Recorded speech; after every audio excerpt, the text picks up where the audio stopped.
आज हम बात करने वाले हैं एनिमल किंगडम की आउटलाइन क्लासिफिकेशन पर।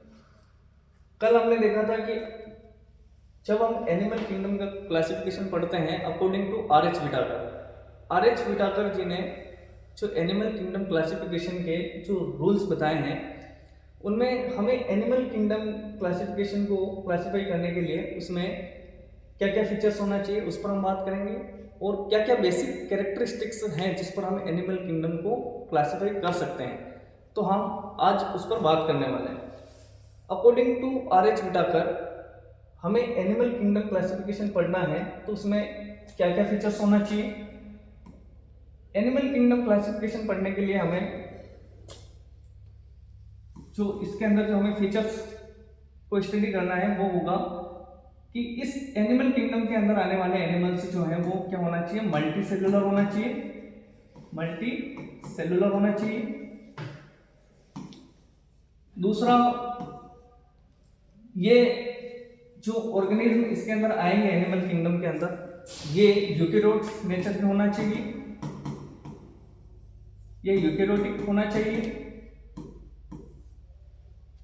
तीसरा फीचर जो होगा, ये एनिमल किंगडम के अंदर आने वाले जो ऑर्गेनिज्म है इनका मोड ऑफ न्यूट्रिशन हेटेरोट्रोपिक होना चाहिए, हेटेरोट्रोपिक नेचर के ये होंगे। और चौथा पॉइंट ये होगा कि इनमें सेल वॉल जो होगी वो अब्सेंट होना चाहिए, इनमें सेल वॉल जो है वो अब्सेंट होनी चाहिए। ये एनिमल किंगडम क्लासिफिकेशन के ये 4 पॉइंट हमें according to R H. Whittaker classification के तौर पर हमें देखने को मिलते हैं। अब हम इसको एनिमल किंगडम को हम on the basis germ layer, body organisation, symmetry के बेस पर, हम इसको सिलोम के आधार पर, हम इसमें फेट ऑफ ब्लास्टोपोर के आधार पर इसका एक आउटलाइन क्लासिफिकेशन देखने वाले हैं। जब हम एनिमल किंगडम को हम 2 सब डिवीजन में डिवाइड कर सकते हैं। एनिमल किंगडम को हम 2 सब डिवीजन में डिवाइड करते हैं। पहला डिवीजन जो होगा प्रोटोजोआ, दूसरा डिवीजन होगा मेटाजोआ। प्रोटोजोआ के अंदर आने वाले जो मेंबर्स होंगे उन मेंबर्स में क्या क्या खास बात होगी। प्रोटोजोआ के अंदर आने वाले जो मेंबर्स होंगे वो यूनिसेलुलर नेचर के होंगे, यूनिसेलुलर ऑर्गेनिज्म होंगे। प्रोटोजोआ के अंदर आने वाले एनिमल्स जो होंगे वो यूकेरियोट्स होंगे, ये यूकेरियोट्स होंगे। इनमें प्रोटोजोआ के अंदर आने वाले एनिमल्स का जो मोड ऑफ न्यूट्रिशन होगा ये क्या होंगे, ये हेटेरोट्रोपिक होते हैं एंड ये ऑटोट्रोप भी होते हैं, ये ऑटोट्रोप्स भी होते हैं। और कुछ मेंबर्स जो होते हैं वो पैरासाइट्स भी होते हैं।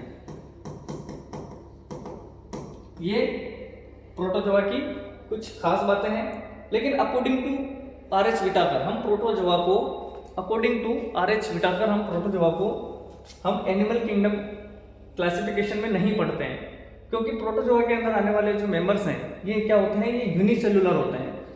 और हमें एनिमल किंगडम क्लासिफिकेशन में किसी भी एनिमल को रखना है तो उसका एक नेचर है वो क्या होना चाहिए, मल्टी सेलुलर होना चाहिए, वो मल्टी सेलुलर ऑर्गेनिज्म होना चाहिए। तो इसलिए हम प्रोटोजोआ को एनिमल किंगडम क्लासिफिकेशन के अंदर हम स्टडी नहीं करते हैं। हम प्रोटोजोआ को फिर कहाँ स्टडी करेंगे, तो हम इस प्रोटोजोआ को यूनिसेलुलर ऑर्गेनिज्म होने के कारण हम इसको एक अलग ही किंगडम इसके लिए बनाया गया है और वो है प्रोटिस्टा। तो हम इस प्रोटोजोआ को जो है हम प्रोटिस्टा किंगडम के अंदर स्टडी करते हैं। ठीक है, अब सेकंड जो हमारा जो किंगडम रहेगा, सब डिवीजन है एनिमल किंगडम का, वो है मेटाजोआ। मेटा का मतलब होता है मल्टी सेलुलर और जोआ का मतलब होता है ऑर्गेनिज्म। इस मेटाजोआ को हम आगे 2 इंफ्रा किंगडम में डिवाइड करते हैं। इस मेटाजोआ को हम 2 इंफ्रा किंगडम में डिवाइड करते हैं on the basis of body organisation यानी शारीरिक संगठन के आधार पर हम मेटाजोआ को या मल्टीसेलुलर ऑर्गेनिज्म को हम 2 इंफ्रा किंगडम में डिवाइड करते हैं। उसमें से जो पहला इंफ्रा किंगडम होगा वो है पैराजोआ और दूसरा जो होगा वो हमारा यू मेटाजोआ। ये जो पैराजोआ जो इंफ्रा किंगडम है हमारा मेटाजोआ का, इसके अंदर सभी मल्टी सेलुलर ऑर्गेनिज्म आएंगे, लेकिन इस पैराजोआ के अंदर ये जो ऑर्गेनिज्म है मल्टी सेलुलर ऑर्गेनिज्म है, इनका बॉडी ऑर्गेनाइजेशन जो होगा वो cellular level of body organisation होता है। इसके अंदर हम पोरीफेरा को स्टडी करते हैं।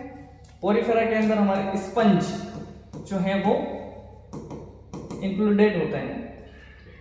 सेकेंड हम इंफ्रा किंगडम की बात करते हैं, इसके अंदर आता है हमारा यू मेटाजोआ।